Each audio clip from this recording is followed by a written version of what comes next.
Assalamualaikum warahmatullahi wabarakatuh.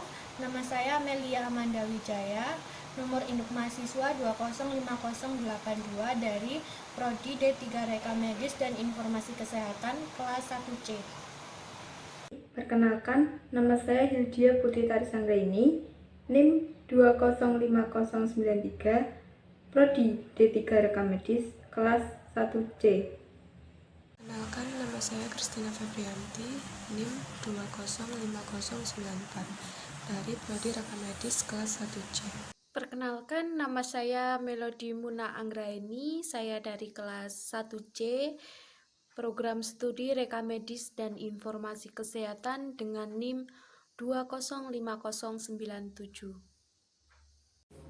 Perkenalkan, nama saya Muhammad Hairul Anam dengan NIM 205117, Prodi D3 Reka Medis dan Informasi Kesehatan kelas 1C. Pada video kali ini, saya dan teman-teman saya akan membahas tentang dua materi. Materi yang pertama mengenai dasar biostatistik. Biostatistik nanti di dalamnya akan meliputi yang pertama, pengertian statistik. Yang kedua, peran statistik dalam penelitian. Yang ketiga, pengertian biostatistik dan biostatistika. Yang keempat, tujuan biostatistik. Yang kelima, ruang lingkup biostatistik. Dan yang keenam adalah kegunaan biostatistik. Pengertian statistik dibagi menjadi dua. Yang pertama sempit, semua yang menunjukkan kenyataan yang berwujud angka-angka tentang kejadian khusus. Yang kedua luas, pengertian teknik metodologik, cara-cara ilmiah yang dipersiapkan untuk mengumpulkan, menyusun, menyajikan, dan menganalisa data menyelidiki yang berwujud angka-angka. Penambahan huruf A memiliki arti bahwa statistika merupakan metode atau alat bantu untuk mengembangkan statistik. Statistik kesehatan adalah ilmu terapan metode statistika terhadap masalah kesehatan di dalamnya, termasuk vital statistik yang membahas tentang komponen daur hidup, kematian, kelahiran, perkawinan, dan lain-lain. Peran statistik dalam penelitian dibagi menjadi 4. Yang pertama, menghitung besar sampel. Yang kedua, menguji validitas dan reliabilitas instrumen. Yang ketiga, teknik untuk menyajikan data seperti tabel grafik. Yang keempat, alat untuk analisis data seperti menguji hipotesis penelitian yang diajukan. Pengertian biostatistik dan biostatistika. Biostatistik, pengertian penggunaan metode statistik untuk memecahkan masalah kesehatan yang unsur utamanya manusia.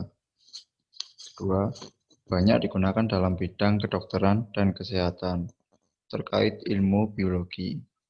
Yang ketiga, statistika digunakan untuk pengambilan keputusan dan berkembang berdasarkan teori peluang probabilitas. Biostatistika. Bio plus statistika. Biostatistika merupakan ilmu terapan dari statistika dalam bidang biologi. Tujuan biostatistik sebagai dasar dalam menarik kesimpulan yang benar dan untuk mengambil keputusan yang baik dalam bidang kesehatan dan kedokteran.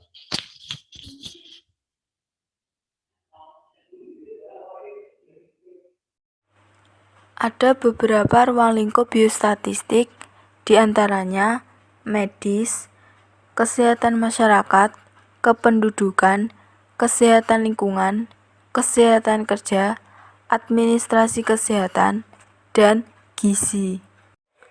Kegunaan biostatistik diantaranya membuat perencanaan program kesehatan, mengadakan evaluasi pelaksanaan program kesehatan, menentukan ada dan besarnya masalah kesehatan, dan yang terakhir, memberikan penerangan tentang kesehatan kepada masyarakat atau publikasi ilmiah. Statistik rumah sakit, yaitu statistik yang menggunakan dan mengolah sumber data dari pelayanan kesehatan di rumah sakit untuk menghasilkan informasi, fakta, dan pengetahuan berkaitan dengan pelayanan kesehatan di rumah sakit. Dalam pelayanan pasien di rumah sakit, data dikumpulkan setiap hari yang berguna untuk memantau perawatan pasien setiap hari, minggu, serta bulan. Yang selanjutnya adalah kegunaan informasi dan statistik rumah sakit.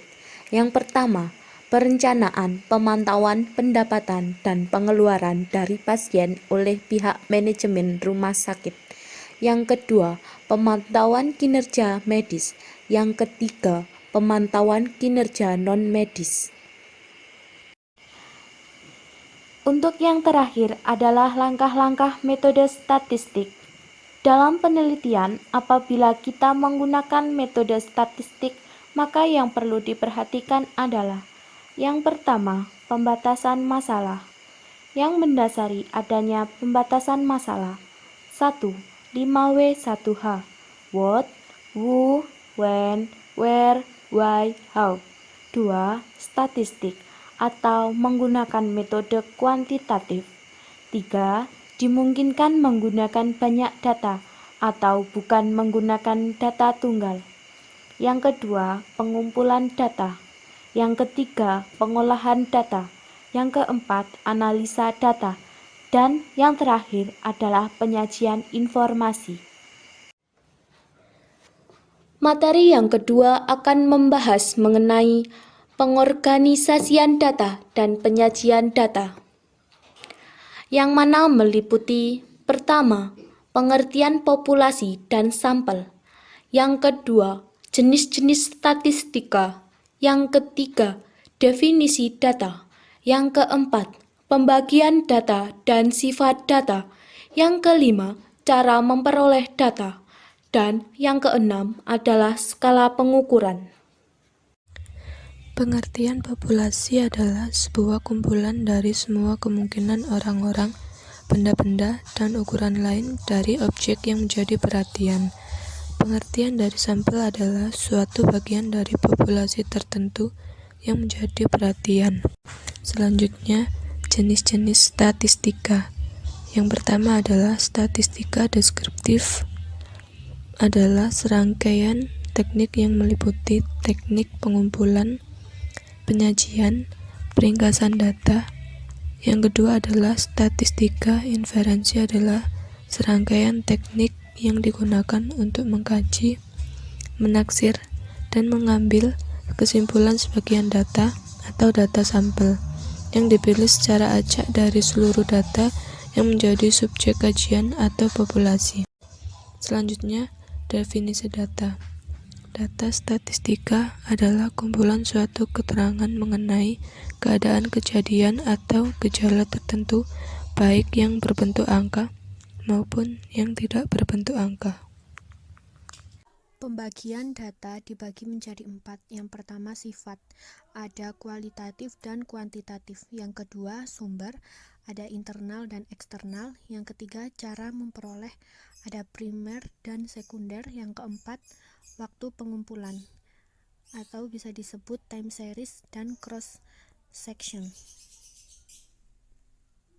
Sifat data, ada data kualitatif meliputi jenis kelamin, warna kesayangan, asal suku, dan lain-lain. Yang kedua ada data kuantitatif meliputi yang pertama data discrete, jumlah mobil, jumlah staff, jumlah TV, dan lain-lain. Yang kedua data kontinu, berat badan, jarak koa, luas rumah, dan lain-lain. Cara memperoleh data. Yang pertama, data primer meliputi wawancara langsung, wawancara tidak langsung, dan pengisian kuesioner. Yang kedua, data sekunder meliputi data dari pihak lain seperti BPS, Bank Indonesia, World Bank, IMF, FAO, dan lain-lain. Skala pengukuran. Nominal merupakan angka yang diberikan hanya sebagai label saja dan tidak menunjukkan tingkatan tertentu atau klasifikasi. Contoh, pria sama dengan 1, wanita sama dengan 2, waria sama dengan 3. Ordinal, angka mengandung pengertian tingkatan. Contoh, ranking 1, 2, dan 3. Ranking 1 menunjukkan lebih tinggi dari ranking 2 dan 3. Ketiga, interval. Angka mengandung sifat ordinal dan mempunyai jarak atau interval. Contoh, berat yang diperkenankan 5 sampai 7 kg. Yang keempat, rasio. Angka mempunyai sifat nominal, ordinal dan interval serta mempunyai nilai absolut dari objek yang diukur.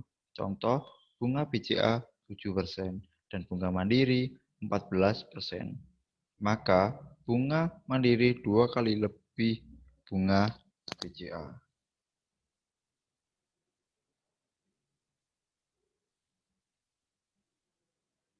Kami ucapkan terima kasih dan mohon maaf apabila ada kesalahan kata ataupun materi yang kami sampaikan terlalu sedikit. Kami ucapkan mohon maaf yang sebesar-besarnya. Wassalamualaikum warahmatullahi wabarakatuh.